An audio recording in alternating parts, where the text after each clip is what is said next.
Halo, saya Muhammad Syauqi Al-Malik, mahasiswa Pemikiran Politik Islam Fakultas Usuluddin dan Studi Agama Universitas Islam Negeri Sultan Taha Saifuddin Jambi, ingin share ke kamu tentang geopolitik dan juga video ini sebagai tugas dari Pak Fahrudin selaku dosen pengampu mata kuliah geopolitik.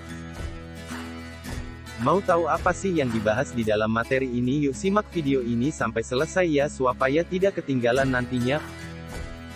Mari kita mulai. Negara digambarkannya sebagai suatu organisme yang terlekat pada bumi, yang nasibnya ditentukan oleh dua variabel pokok, yaitu ruang, dan posisi. Sebagai seorang ilmuwan yang sangat dipengaruhi oleh cara berpikir Charles Darwin, Pratdell memandang negara sebagai organisme yang harus bersaing dengan organisme lain.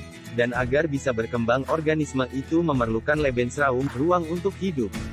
Selanjutnya pula, untuk menelaah tulisannya Robert D. Kaplan, dapat kita lihat pula pada teori Mackinder tentang gagasannya dalam The Geographic Pivot of History, yang pada dasarnya merupakan suatu interpretasi sejarah dunia berdasar pemikiran geopolitik. Menurut Mackinder, perkembangan sejarah dunia pada dasarnya diwarnai oleh konflik antara kekuatan darat dengan kekuatan laut. Pusat kekuatan darat paling penting di dunia, benteng paling kuat di dunia, terletak di wilayah jantung Asia, wilayah Eurasia yang luas dan tak berpantai. Itu mula-mula oleh Mackinder disebut dengan poros sejarah dunia.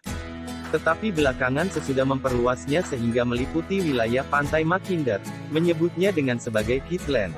Dengan potensi ekonomi yang luar biasa besar, dan medan yang sulit dicapai oleh kekuatan laut, wilayah ini menurut Mackinder suatu kali akan mampu mengembangkan kekuatan yang bisa mendominasi seluruh dunia. Argumen pokok dalam kajian Robert D. Kaplan, geografi sebagai dasar kebijakan geopolitik di berbagai negara-negara di dunia. Alasan-alasan yang mendukung argumen tersebut adalah: pertama, kaum realis merupakan pertanyaan sentral dalam urusan-urusan luar negeri. Siapa dapat melakukan apa untuk siapa? Dan dari semua kebenaran buruk di zaman realisme berakar, yang paling jelas, paling tak menyenangkan, dan paling deterministik dari semuanya adalah geografi. Kedua, strategi. Air Biru Alfred Tahir Mahan, seorang kapten Angkatan Laut AS dan penulis The Influence of Sea Power Upon History. Kebijakan geopolitik suatu negara ditentukan oleh geografis negaranya yang memiliki indikator seperti ideologi, kependudukan, demografi, dan bukan ditentukan oleh kepala negara, sebagaimana apa yang kita lihat dalam kebijakan geopolitik negara Amerika Serikat yang sekarang ini dipegang oleh Partai Demokrat. Haluan ideologi tersebut akan mempengaruhi presiden dalam pengambilkan keputusan politiknya, di mana Demokrat terkadang dalam menyelesaikan permasalahan selalu dengan sistem multilateral dan bukan bilateral.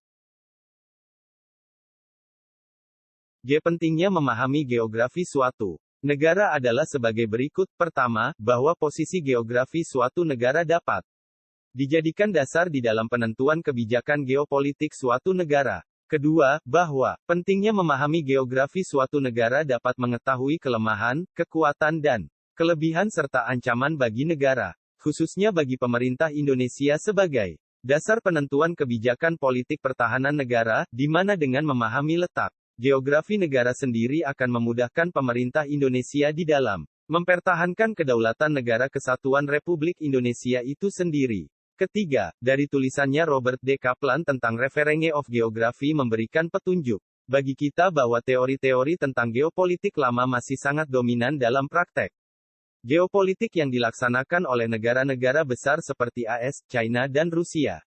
Semuanya termotivasi melakukan imperialisme dengan mempelajari peta geografi suatu negara. Dalam teori geopolitik ada yang kita kenal dengan Lebensraum dan Heartland, yang ditunjukkan oleh para ahli geopolitik lama. Tulisan Robert Kaplan tersebut menunjukkan tentang motivasi negara-negara imperialisme melakukan perluasan wilayah kekuasaannya. Dapat dikatakan alasan negara-negara besar menjadi negara imperialis karena terdorong oleh national interest dengan melihat apa yang ada dalam geografi negaranya. Keterbatasan sumber daya alam menjadikan negara-negara besar terdorong dalam rangka memperluas wilayah kekuasaan negaranya dengan mengorbankan negara-negara yang dianggap mampu memenuhi kebutuhan negaranya. Inilah yang disebut dalam geografi politik sebagai Lebensraum.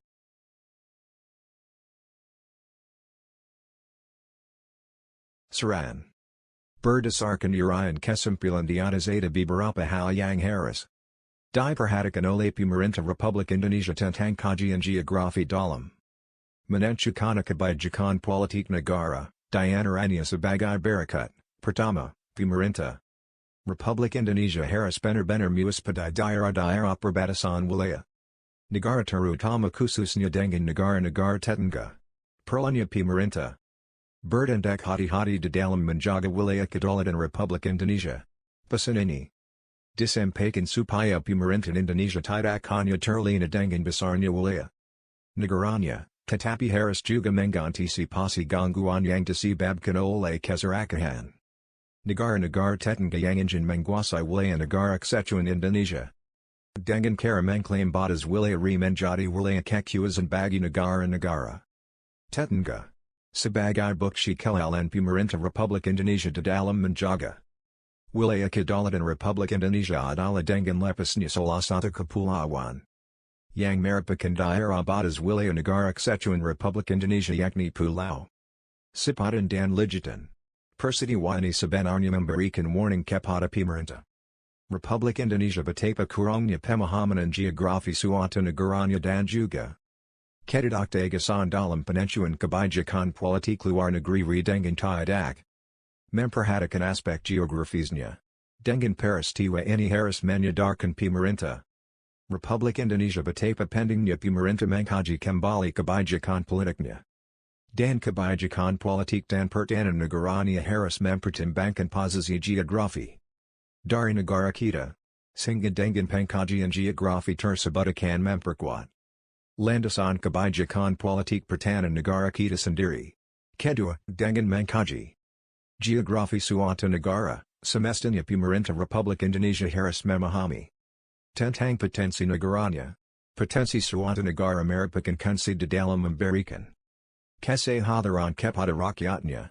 Bila melihat dari geografi Indonesia adalah pemerintah Republik Indonesia sangat kaya akan natural resources, namun belum terkelola secara baik atau pengelolaan masih mengandung negara besar seperti Jepang, as China DSP. Ini sebenarnya akan mengganggu pemerintah Republik Indonesia, namun tidak disadari oleh pemerintah Republik Indonesia yang hanya berpikir jangka pendek, tetapi tidak memikirkan efek jangka panjangnya.